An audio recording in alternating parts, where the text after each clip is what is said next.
السلام علیکم. Reverse psychology پتہ ہے کون سی سائیکالوجی ہے؟ اینڈ تک دیکھیے گا کانسیپٹ کلیئر ہو جائیں گے.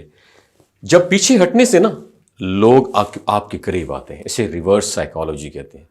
کبھی آپ نے غور کیا کہ کچھ لوگ آپ سے صرف اس وقت انسپائر ہوتے ہیں جب آپ ان سے دور ہونا شروع ہو جاتے ہیں. اور یہ انسانی فطرت کی ایک عجیب مگر سچی حقیقت ہے کہ انسان کو جب کوئی چیز فوراً اور مسلسل ملتی رہے تو اس کی قدر کھو دیتا ہے، لیکن جب وہی چیز دور ہو جائے، چھننے لگ جائے یا کسی اور کے پاس جانے کا خدشہ ہو تو دل بے چین ہو جاتا ہے. یہی اصول رشتوں، بزنس، فرینڈشپ اور زندگی کے ہر شعبے میں کام آتا ہے، اور اسے ریورس سائیکالوجی کہا جاتا ہے. یعنی لوگوں کو وہ کام کروانا جو آپ چاہتے ہیں، لیکن اس انداز سے کہ انہیں لگے کہ فیصلہ ان کا ہے.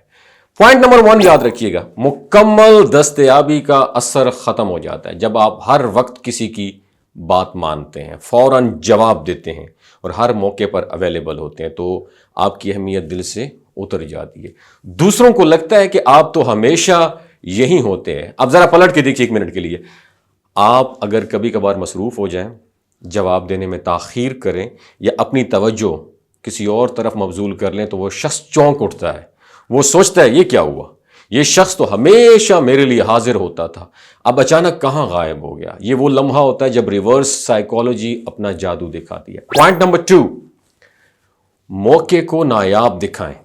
مارکیٹنگ میں ایک اصول ہے کہ جو چیز محدود ہے وہ قیمتی لگتی ہے. اگر آپ کسی دوست کو کہیں بس ایک سیٹ بچی ہے تمہارے لیے رکھی ہے ورنہ میں دے دیتا کسی اور کو، تو وہ فوراً فیصلہ لے لیتا ہے، کیونکہ انسان کو سب سے زیادہ ڈر اس بات کا ہوتا ہے کہ کہیں وہ موقع کھو نہ دے. آپ نے مشورہ دیا لیکن انداز ایسا رکھا کہ لگے یہ بس آخری موقع ہے. یہ ٹیکنیک ہر جگہ کام کرتی ہے، تعلقات، بزنس، حتیٰ کہ ڈیلی روٹین لائف کے جو فیصلے ہیں ان میں بھی اثر انداز ہوتی ہے. پوائنٹ نمبر 3، چیلنج کرنا متاثر کرتا ہے. کبھی آپ نے کسی کو کہا ہے کہ مجھے نہیں لگتا تم یہ کر سکتے ہو. اکثر اوقات کیا ہوتا ہے، یہ جملہ سن کر لوگ اپنے آپ کو ثابت کرنے پہ تل جاتے ہیں.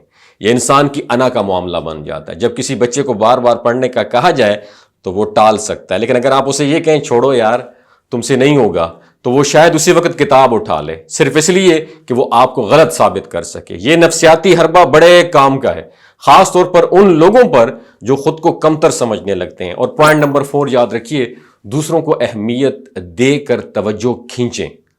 حسد جو ہے نا ایک ایسا جذبہ ہے جو اکثر خاموش دلوں کو جگا دیتا ہے. اگر کوئی دوست آپ کو اہمیت نہیں دے رہا تو اس کے سامنے کسی اور کو ترجیح دینا زبردست امپیکٹ ڈال سکتا ہے. مثال کے طور پر اگر آپ ہمیشہ ایک دوست کو میسج کرتے ہیں اور وہ جواب نہیں دیتا تو اگلی بار کسی اور دوست کا ذکر چھیڑیں. کل فلاں کے ساتھ چائے پینے گیا، بہت مزہ آیا. سننے والا چونک جائے گا اور اب میرے بغیر وقت گزارنے لگا ہے، وہ یہ احساس اس کو ہوگا اور یہی احساس اسے واپس آپ کی طرف کھینچ سکتا ہے. پوائنٹ نمبر 5، روکیں تاکہ وہ ضد میں آئے. انسانی نفسیات یہ ہے کہ جس چیز سے روکا جائے اسی کی طرف دل چاہنے لگتا ہے. اگر آپ کسی کو کسی کام سے روکیں، جیسے ابھی انٹرویو دینے مت جانا، تم تیار نہیں ہو، تو وہ فوراً ثابت کرنے پر تل جائے گا کہ وہ تیار ہے. اور یہ ٹیکنیک بچوں، شاگردوں، حتیٰ کہ بڑوں پر بھی خوب اثر کرتی ہے. بس اشاروں میں ہوشیاری چاہیے ہوتی ہے. اور پوائنٹ نمبر 6 یاد رکھیں، مشورہ دیں لیکن دکھ کی زبان میں. لوگ سیدھی نصیحتوں سے بچنے لگتے ہیں. پوائنٹ نمبر 6، مشورہ دیں لیکن دکھ کی زبان میں دیں، کیونکہ لوگ سیدھی نصیحتوں سے بچنے لگتے ہیں. لیکن جب مشورہ جذبات کی زبان میں دیا جائے تو اثر دگنا ہو جاتا ہے. جیسے آپ کا دوست زہریلے رشتوں میں ہے تو یوں مت کہیے الگ ہو جاؤ، وہ تمہارے قابل نہیں ہے، بلکہ یوں کہیے یار تمہیں تکلیف میں دیکھ کے نا میرا دل بڑا دکھی ہوتا ہے، ڈر لگتا ہے کہ تم کہیں مزید نہ ٹوٹ جاؤ. اور یہ انداز مشورہ نہیں بلکہ احساس بن کر دل میں اتر جاتا ہے. پوائنٹ نمبر 7، محدود چوائسیں دیں. فیصلہ آپ کے ہاتھ میں رہے. تربیت اور تعلقات میں یہ جو ٹیکنیک ہے بہت مفید ہے. مثال کے طور پر اگر بچہ موبائل پر وقت ضائع کر رہا ہے تو سیدھا حکم دینے کی بجائے کہیں بیٹا تم بتاؤ انگلش کی کتاب پڑھو گے یا سائنس کی کتاب پڑھو گے.